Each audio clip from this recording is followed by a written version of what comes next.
December 7, 2008 coastal highway, Australia. Australian டிரைவரான Henry Blackwell passenger யாரும் இல்லாத காலிவான் கடலுக்கும் மலைக்கும் நடுவில் இருந்த அந்த காலி ரோட்ல ஒட்டிக்கிட்டு போயிட்டு இருந்தாரு. ஹென்ரிக்கு இது ரொம்ப பழக்கப்பட்ட ரோடு தான். ஆனா அன்னைக்கு ஹென்ரிக்கு ஏதோ வித்தியாசமா தெரிஞ்சுது. கொஞ்ச தூரம் போனதுக்கு அப்புறம் அந்த ரோட்ல இதுவரைக்கும் பார்க்காத ஒரு வார்னிங் சைன் போர்டு இருந்ததை பார்த்த ஹென்ரிக்கு சின்னதா ஒரு சந்தேகம் வருது. அப்போ என்ஜின் சத்தம் மட்டும் கேட்டுட்டு இருந்த அந்த வேனுக்குள்ள திடீர்னு சின்னதா ஒரு இருமல் சத்தம் கேட்டுது. பதட்டமான ஹென்றி பின்னாடி என்ன இருக்குன்னு திரும்பி பார்த்தாரு. அங்க ஒண்ணுமே இல்ல.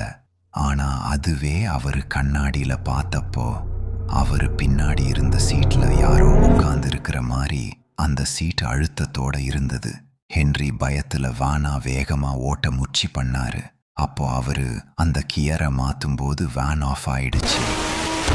மனசுல தைரியத்தை வர வச்சிட்டு கையில ஒரு டார்ச் லைட் எடுத்துக்கிட்டு வான்கு வெளியே போய் என்ன இருக்குன்னு சுத்தி பார்த்தாரு. அப்போ வான்குள்ள பார்த்த ஹென்றி பதறி போறாரு. ஏன்னா அவரு சீட்டுக்கு பின்னாடி உட்கார்ந்திருந்த